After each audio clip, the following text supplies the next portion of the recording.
أعوذ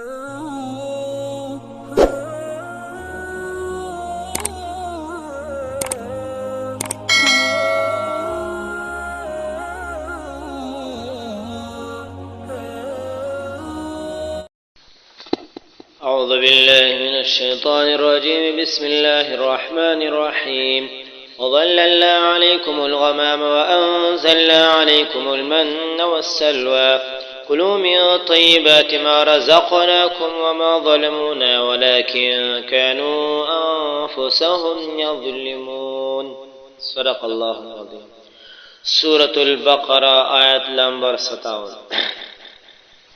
وَظَلَّلْنَا عَلَيْكُمُ الْغَمَامَ، اور ہم نے وادی تیہ میں تم پر بادل کا سایہ کیا. وَأَنزَلْنَا عَلَيْكُمُ الْمَنَّ وَالسَّلْوَىٰ، اور تمہارے لیے من و سلوہ کا تیار خوراک بھیجا.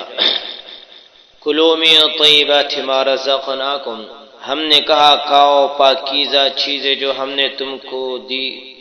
وما ظلمونا ولكن كانوا انفسهم يظلمون، اور تمہارے آباء و اجداد نے ہمارا کچھ نہیں بگاڑا بلکہ اپنے اوپر خود زیارتی کرتے رہے. پشتوں میں ترجمہ ہے وظللنا، او سورے اکڑو منگا علیکم پتا سباندے الغمامہ دوریزی. وانزلنا، او منگا نازل کرو علیکم پتا سباندے المن تھرنجبین والسلوى او مرزان. کلو چخرے میں طیبات دپاکو سزننا ما رزقناکم کم چمونگا تاسلا درکڑل. وما ظلمونا، او ہوئی پمونگ باندے ظلم ونکڑو ولیکن کانو، لیکن ہوئی خپلا آنفسکم پخپل زانونو یظلمون ظلم کولو. وظللنا علیکم الغمام، یہاں سے ساتویں انعام کا ذکر ہے.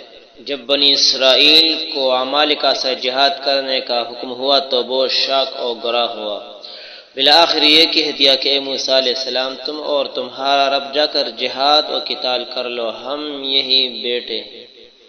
اس جرم میں 40 سال تک ایک میدان میں حیران و پریشان پھرنے کی سزا ملی. اس وقت موسیٰ علیہ السلام کی دعا سے ایک سفید ابر سایہ کے لیے بھیجا تاکہ دھوپ کی تکلیف نہ ہو، اور کھانے کے لیے من و سلوہ نازل فرمایا، اور ایک نور کا ستون عطا فرمایا جو اندھیری راتوں میں چاند کا کام دیتا. وظللنا علیکم الغمام، غمام کے بارے میں حضرت قتادہ سے منقول ہے کہ غمام اس بادل کو کہتے ہیں جو سفید ہو. حضرت عبداللہ بن عباس رضی اللہ عنہ سے منقول ہے کہ یہ بادل نہایت ٹھنڈا اور پاکیزہ تھا. ایسا نہ تھا جو لوگوں میں معروف ہے، بلکہ وہ اس قسم کا تھا کہ جس میں بدر کے دن فرشتے نازل ہوئے، اور جس میں قیامت کے دن فرشتے اور اللہ جل شانہ نزول فرمائیں گے، جیسا کہ قرآن آیت میں بھی ہے هل ينظرون الا ان ياتيهم الله في ظلل من الغمام والملائکہ. وَأَنزَلْنَا عَلَيْكُمُ الْمَنَّ وَالسَّلْوَىٰ، روٹی، کپڑا اور مکان انسان کی بنیادی ضروریات ہیں. آج کل یہی چیزیں انسان کی بنیادی حقوق کا حصہ سمجھی جاتی ہے، اور مروجہ نظام حیات میں یہ نعرہ خصوصی طور پر لگایا جاتا ہے، بلکہ سوشلزم کی بنیاد ہی روٹی، کپڑا اور مکان ہے، اور یہی نعرہ لگا کر لوگوں کے جذبات سے کھیلا جاتا ہے. بلا شبہ یہی چیزیں بنیادی حقوق ہے. انسان کو سر چھپانے کے لیے جگہ نہ ملے یا 2 وقت کا کھانا نہ ملے تو اس کی زندگی مشکل ہو جاتی ہے. بنی اسرائیل کی آبادکاری میں یہ دونوں مسائل حل کیے گئے. وادی تیہ میں ہنگامی بنیاد پر مکان کا مسئلہ یوں حل کیا گیا کہ پورے میدان پر سفید باریک بادل کا سایہ کیا گیا تاکہ دھوپ کی تپش سے ان کی حفاظت ہو، اور کھانے کا بندوبست من و سلوہ کی شکل میں کیا گیا. من ترنجبین گوند کی شکل میں میٹھی چیز تھی، رات کو اوس کی طرح درختوں پر گرتی. صبح یہ لوگ جا کر جمع کرتے، جبکہ السلوہ بٹھیر کی طرح پرندے ہوتے جو ان لوگوں کے ارد گرد جمع ہو جاتے. یہ لوگ ان کو پکڑ کر ذبح کر کے کھا لیتے. لاکھوں کی تعداد میں ہونے کے باوجود ان لوگوں کو کبھی قلت رزق کی شکایت نہ ہوئی، ضرورت کی حد تک ہر ایک کو کھانے کی اجازت تھی، لیکن یہ پابندی ضرور تھی کہ استعمال تمہاری ضرورت تک محدود رہے، ضرورت سے زائد اکٹھا کر کے ذخیرہ اندوزی کی ممانعت تھی۔ لیکن یہ لوگ ذخیرہ اندوزی کرنے لگے، جس کا نتیجہ یہ سامنے آیا کہ جو خوراک ذخیرہ کر کے رکھتے وہ سڑ جاتی۔ چنانچہ اللہ تعالیٰ نے فرمایا تمہارے اسلاف نے پاکیزہ خوراک کی بھی قدری کر کے اپنے اوپر زیادتی کی، ہمارا کچھ نہیں بگاڑا۔ وما ظلمونا ولكن كانوا انفسهم يظلمون۔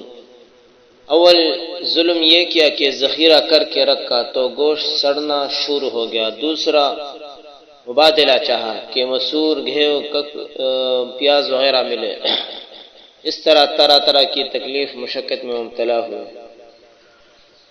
قرآن کے انداز بیان سے معلوم ہوتا ہے کہ اس تیار خوراک میں ان کے لیے اباحت تھی، لیکن ان لوگوں نے اس میں ذخیرہ اندوزی کر کے تملیک کا معاملہ اپنایا، جس کی وجہ سے خوراک کے ذائقے میں تبدیلی پیدا ہوئی۔ یہی وجہ ہے کہ ہمارے فقہا لکھتے ہیں کہ جہاں کہیں کسی دسترخوان پر کھانا سامنے رکھا جائے تو اس میں اباحت ہوتی ہے، جتنی خواہش ہو کھایا جا سکتا ہے، لیکن اس کو دسترخوان سے اٹھا کر ساتھ لے جانا یا کسی دوسرے کو دینے کی اجازت نہیں۔ وآخر دعوانا الحمدللہ رب العالمین۔ اللهم إنا نعوذ بك من الشقاق والنفاق وسوء الأخلاق، اللهم يا مصرف القلوب صرف قلوبنا على طاعتك، يا مقلب القلوب ثبت قلوبنا على دينك، وصلى الله تعالى على خير خلقه محمد وآله وصحبه أجمعين برحمتك يا أرحم